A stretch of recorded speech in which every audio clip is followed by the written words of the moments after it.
Hello, magandang araw, magandang gabi. So, welcome kayo uli sa aking channel, Norbev Heart Vlog. At kumusta kayo dyan, aking mga minamahal na kababayan sa amang lupalop ng mundo kayo ngayon napadpad. At ngayon ay meron tayong bagong bibigyan ng komentaryo. Pero bago natin ito simulan, please naman kung bago kayo sa aking channel, please naman huwag makalimut, mag-subscribe, mag-like at mag-share. At pakihit na rin all notification bell para maging update kayo sa mga video aking i-upload. Welcome to this podcast. Okay, aking mga minamahal na kababayan, ang ating bibigyan ng konting komentaryo ngayon ay itong pag-interview kay NBI Chief Santiago, na ito ay kilalang isang magiting na abogado bago pa siya nagiging NBI Director. At ngayon ay in-interview siya patungkol dito sa dinadaing ng ilang mga kongresista patungkol sa pabirong sinabi ni former President Duterte na sinabi niya noong kanyang first day ng kanyang rally inauguration ng kanyang mga lineup na PDP laban, ay sinabi niyang para manalo na lang tayo ay gurgurin na lang natin tong kalaban natin. So yun ay pabiro na sinabi ng ating ating presidente, na ito ay ginawang seryoso naman ng mga ilang kongresista.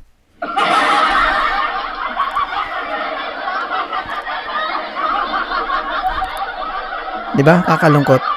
Pero bago natin ito simulan, ay pasadaman na natin ito nga sinabi ng ilang kongresista na tulad ni Representative Jude Asedre, na sabi niya ay sa termino mo former President Digong, walang nagawa para sa pababain ng presyo ng bigas. Huwag mo itulad sa kasalukuyang termino ni President Marcos na may ito siyang nagagawa, may ginagawa, pero ikaw puro ngawa. Naku po, Congressman, tulog yata kayo sa pansitan. Hindi nyo ata alam kung hindi nyo kayang bilangin sa inyong mga daliri kung ilan ang achievement ng ating former President Duterte. Mukhang tulog yata kayo Alam nyo, Asedre, Congressman, pasintabi sa'yo, unang-una na naging achievement ng ating presidente ay baka ikaw ay nakinabang din ang 10 taong validity ng lisensya.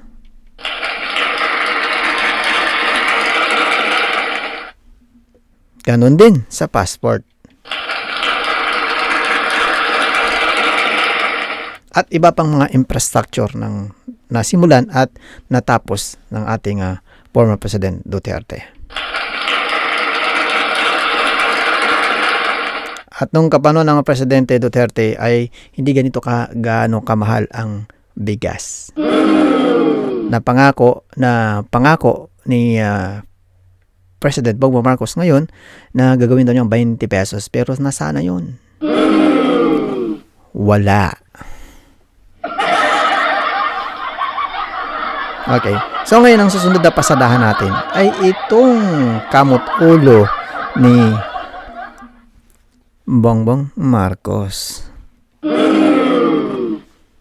Kung maalala nyo, sa sariling page ni Bongbong Marcos na siya ay pinagtatawanan ng mga tao. Nung sinabi niyang gusto ba niyang bumalik sa kadiliman? Nasaan ba yung kadiliman na yun?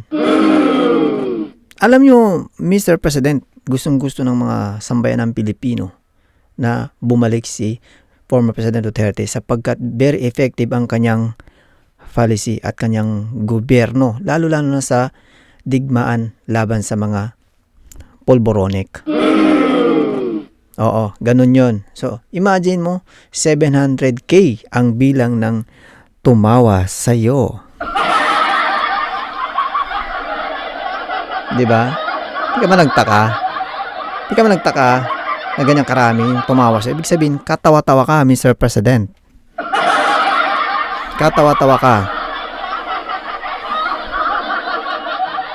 Okay, so sunod na ngayon na pasadahan natin ay ito namang isa namang dating attorney na natanggal sa pagiging abogado, si Larry Gadon. At ang sabi niya, bumelta siya sa presidente.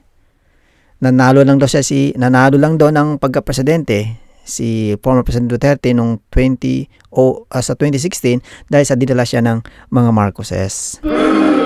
Alam mo, Lariga doon, kung totoo yung logic mo, bakit hindi nanalo si Bongbong Marcos nung magkalaban sila ni Leni Robredo bilang pagka-vice presidente?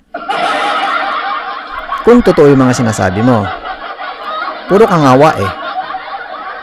Puro kangawa.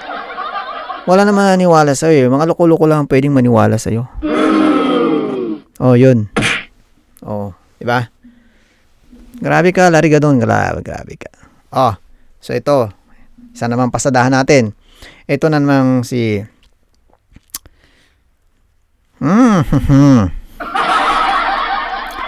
Etong si ano? Si General Torre.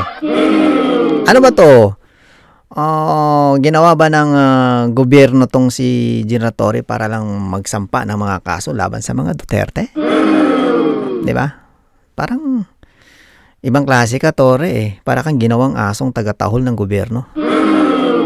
Alam mo, General Torre, ang asikasuhin mo na lang yung ang daming krimen sa ating bayan. Yun ang asikasuhin mo, paano ma-resolve yan.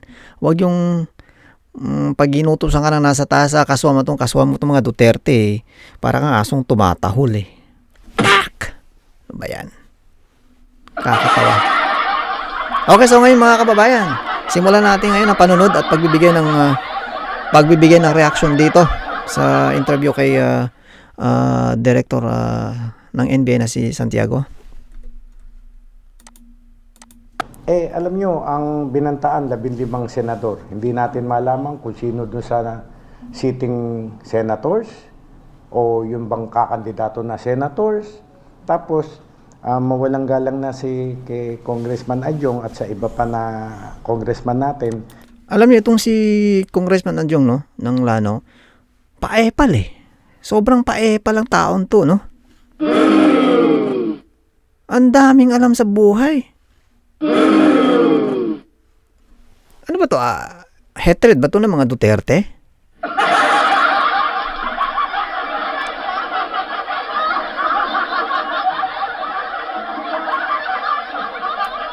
Nag-i-instigate sila na mag-imbestiga ang NBI. Hindi naman sila yung tinatakot yung mga senador eh. Dapat yung mga senador, kung sino man, silang magreklamo. Kung alam nila na sila yung tinatakot na ipapapatay. Oo nga. Di ba? Sampal sa mukha mo yan, Adjong. Sampal. Dapat yung mga senador ang dapat na magsampa nung pabirong sinabihan ni former President Duterte sa kanila na dapat silang gurgurin. Oh, dapat. Hindi ikaw, Congressman Adjong. Pambira ka naman. Ganun po eh. So, ibig sabihin po ngayon, hindi po muna tayo magkasagawa ng investigation unless may mag-complain po. Yes. Alam nyo, yun nga, sinasabi. Alam kasi ng mga senador na nagbibiro lang si former President Duterte kasi kilala nila si former President na ganyan talaga ang kanyang estilo pag siya ay nagsasalita. Talagang may pabiro. Pero itong mga loko-loko na to na ginawang seryoso, yung pabiro ni President Duterte, ay mga buo sa inyo. Dapat sa inyo sampalin eh. Ng kaliwat kanan. Sabi ko sa inyo, part yan ng political propaganda ng isang political party. Mag-deliver ng mga rhetoric. Yun, rhetoric. Ganun. But nevertheless po, sineseryoso po natin itong mga ganitong statements nila. Yun. Kayo na nga nagsabi sa akin, Sir, anong masasabi nyo doon sa joke ni President Rodrigo Duterte na papapatay ang 15? O kayo na nagsabi, joke eh.